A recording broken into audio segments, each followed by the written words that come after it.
E aí, beleza? A pedidos dos comentários, eu trouxe aqui também a resolução da prova da Olimpíada de Educação Financeira, nível 2, e posteriormente eu vou trazer também a explicação da prova nível 1. Aí só explicando de antemão, algumas questões são as mesmas que tem na prova do nível 3, que no caso eu já fiz um vídeo, né, resolvendo a prova todinha e explicando. Então essas que são questões repetidas eu não vou explicar novamente. Eu deixei marcada com, né, existe no nível 3, beleza? Como a primeira questão. A primeira questão ela já foi explicada lá no outro vídeo, né, que pertence ao nível 3 também.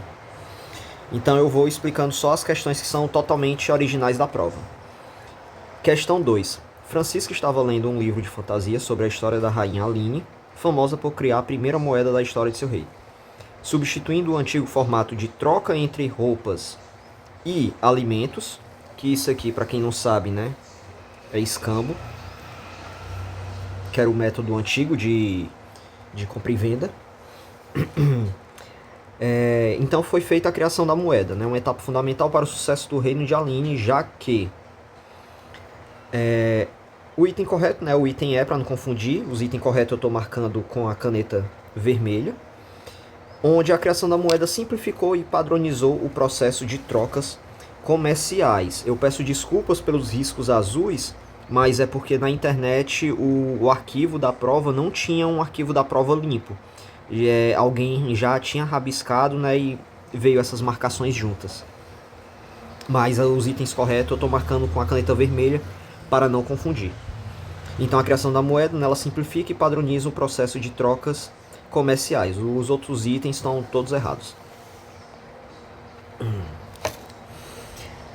Jefferson estava no supermercado quando avistou um brinquedo de R$ 150 que chamou muito sua atenção, despertando nele uma vontade imediata de comprá-lo. No entanto, sua mãe sugeriu que esperassem até chegar em casa para pesquisar o preço do brinquedo em outras lojas. Em casa, Jefferson descobriu que o mesmo brinquedo custava R$ 80 em outra loja. Esse enunciado aqui ele exemplifica bem o de você não comprar por impulso, mas de comparar o mesmo produto em diferentes lojas para ver os diferentes preços. Pois, se a diferença de preço for muito pouca, então compra o que já está ali na sua frente mesmo. Agora, como nesse caso aqui, ó, a diferença é gritante, então vale a pena você comparar. O conselho da mãe demonstra a importância de comprar de forma consciente sem se deixar levar pelo impulso, né? Essa é uma das dicas para evitar gastos desnecessários. Item correto, item B. Aí vou ler aqui os outros itens, né? O benefício de comprar parcelado, já que assim o preço vai sair mais barato. Não, é o mesmo preço, né? Só que vai estar dividido, mas no final a dívida é a mesma, né? Porque a compra parcelada é uma dívida futura que você cria. E olhe lá se a compra parcelada ainda não vier com juros. Item C, o perigo de comprar produtos de loja desconhecida, pois podem ser de qualidade inferior. E ainda tem o perigo de nem enviarem, né? Chegar em casa um tijolo. Fica a dica aí, sempre olhar os comentários, a quantidade de venda, ver se o vendedor é confiável. Item D, o benefício de comprar à vista, pois assim o preço será mais barato. Não obrigatoriamente, né? Às vezes as lojas faz essas promoções, né? Se comprar à vista ganha 5% de desconto, né? Mas não obrigatório. A vantagem de comprar algo quando a vontade aparecer sem precisar mais. É aqui que a pessoa se endivida. Quarta questão. É uma questão que já existe no nível 3, vou passar para a próxima. Emanuel estava com um pouco de dinheiro sobrando e decidiu emprestá-lo ao banco, recebendo um valor em juros no processo. Após receber o dinheiro de Emanuel, o banco emprestou para Anderson, também recebendo um valor em juros. Qual é o papel econômico que o banco exerce nessa situação? O banco, no caso, ele organiza e facilita a circulação de dinheiro, né? Ele não está interessado em criar uma relação de amizade entre o Emanuel e o Anderson, aumenta a demanda de dinheiro, nada a ver, diminui a oferta do dinheiro na economia, também não, investe o dinheiro em empresa que tem alto potencial de crescimento, né? Item correto, item A. Questão 6 já existe no nível 3. Só muito cuidado aqui, que eu tenho quase certeza que, diferente da questão que está no nível 3, é que eles trocaram a frase, ó. O título de Flávia paga juros, porque no texto, ó, Yasmin aplicou R$ 1.000, que sempre rende R$ 100. Ou seja, a primeira pessoa que apareceu é juros simples. Só que na resposta, aqui na frase, ó, que eu marquei até errado, na verdade. Vou até apagar aqui. Ó, a primeira pessoa que é Yasmin, juros simples. A Flávia, que é juros compostos. E na frase aqui, ó, eles colocaram ao contrário. O título de Flávia paga juros compostos, enquanto as minhas Yasmin, simples. Aí a pessoa pode acabar pensando assim, ah, primeiro é composto, depois é simples. Só que nos itens, estava marcado correto mesmo. Yasmin é simples e Flávia é composto. Então era essa aqui mesmo. Então veja, ó, no texto é uma ordem, na frase para completar é outra ordem, aí na marcação do item volta de novo. Aí pode acabar a pessoa se confiando que na ordem aqui era composto simples e marcar composto simples, sendo que o nome das pessoas tá no mesmo sentido que o texto.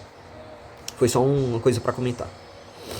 Sétima questão. No início do ano, Otávio fez um planejamento. É questão de nível 3, também já foi respondido lá no outro vídeo. Questão 8. A família do Ali possui uma receita mensal de R$2.000, com as seguintes despesas fixas: aluguel, conta de luz, conta de água. Quem não faz isso em casa, fica a recomendação de você sempre ter mais ou menos uma noção de quanto é que dá as despesas fixas, porque como não está dizendo, ela é fixa, todo mês você vai pagar. Todo mês você vai pagar a conta de luz, todo mês vai ter lá a conta de água, todo mês vai ter o aluguel. Nem está acrescentado aqui, mas hoje em dia é comum estar acrescentado na despesa fixa também internet. No caso aqui a família do Ali não paga internet pelo jeito. Mas como elas são despesas recorrentes, né, são despesas fixas, é sempre bom ter uma noção do quanto do seu dinheiro vai ser separado apenas para o pagamento dessas despesas. E tem as despesas variáveis. Alimentação, mesmo que você coma todos os meses, né, todos os dias, mas a alimentação sempre varia, porque tem meses que você compra mais alguns produtos, porque esse produto pode durar alguns meses. Então sempre varia, né? Pode ser você comeu fora, aquela pizza que normalmente não pede, pediu, já acrescenta. Então a alimentação é variável. Transporte, né? Um dia você pode pegar Uber, ou se você tem transporte, um tanto de gás de gasolina, ônibus, né? Varia. Ou vai a pé mesmo. E o lazer. São rendas variáveis. Então, ao somar a despesa fixa com a despesa variável, eu tenho um total de despesas de R$1.680, né? Eu somei os 900 com 780. Sobrando assim, do salário de 2.000 mensal, sobrou só R$320. Aí vamos ver as opções. Ali poderá investir R$680 com o dinheiro que sobrou? Errado, né? Porque sobrou só 320. Item B. Ali possui despesas de 18% mais altas que as receitas. Deixa essa parada, né? Porque cálculo de porcentagem pode ser que só te atrase. Bora ver os outros itens. Se os outros estiver falso, volta para o item B. As despesas fixas são 2 vezes a despesa variável. Para a despesa fixa ser 2 vezes a despesa variável, tinha que ser 2 vezes 780, né? Mas está muito próximo de 900, logo já está errado. Item D. Caso as despesas variáveis subam em 20%, Ali gastará mais do que ele recebe. Aí eu peguei o valor da despesa variável, que é 780, vezes 20%, o que dá um total de um acréscimo de R$156. Somado a 780, né? 780 mais 156, dá R$936. Ou seja, R$936 mais 900 dá 1.836. É menos do que 2.000. Logo, ele não vai gastar mais do que recebe, mesmo tendo um aumento de 20% nas despesas. Item E. As despesas representam 84% da receita da família do Ali.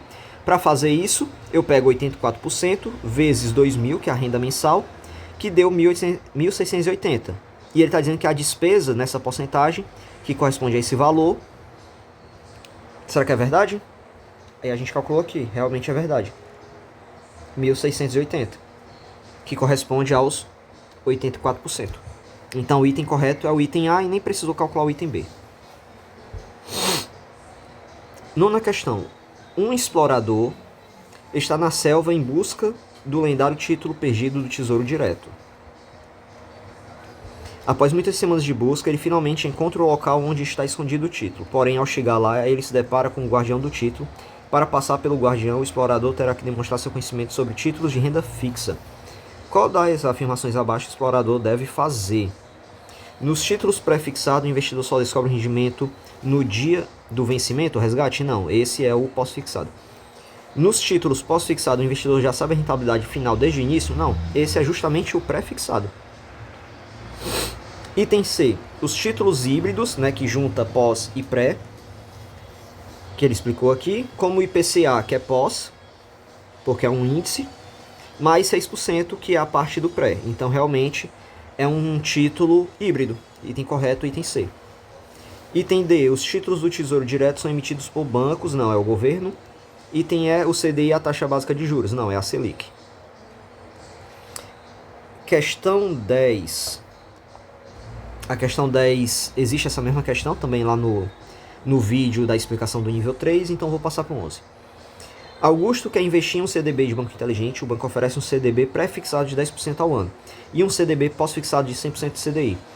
Quais das afirmações abaixo podem ser motivos válidos para Augusto escolher o CDB pré-fixado? Então veja, ele está entre uma escolha entre pegar um CDB pós e um CDB pré de 10%. Então, qual seria o motivo que diferenciasse principalmente o pré do pós? Item 1. Augusto quer ter a máxima de previsibilidade sobre seu investimento.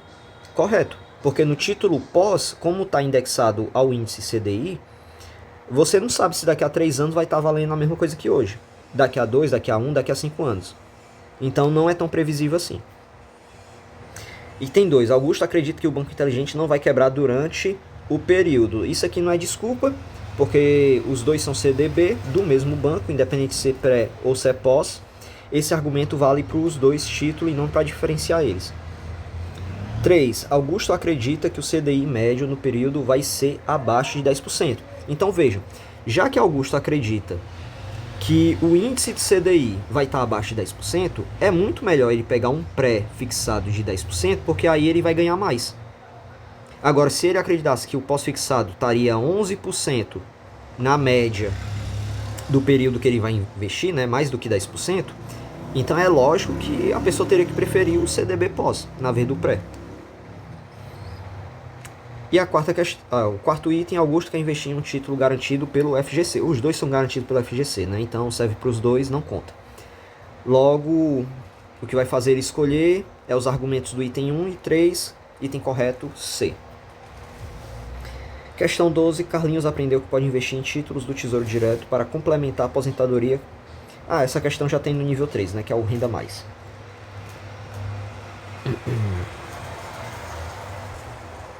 Questão 13. Manu está estudando educação financeira e economia. Ela descobriu a importância de considerar a inflação nos investimentos de longo prazo e quer investir uma quantia para daqui a 15 anos e quer ter certeza de que terá um rendimento acima da inflação, né?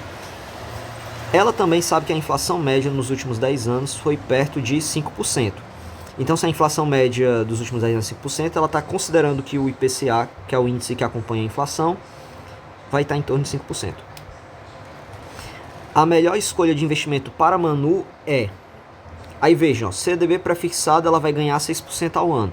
Se a inflação está 5%, na verdade ela só está ganhando 1% ao ano. Isso é muito pouco.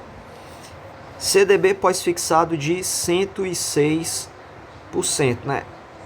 Eu estou reparando que essa questão é mal formulada porque, tipo, como é que eu vou comparar 106% do CDI se eu nem sei quanto é que está a taxa de CDI, sabe?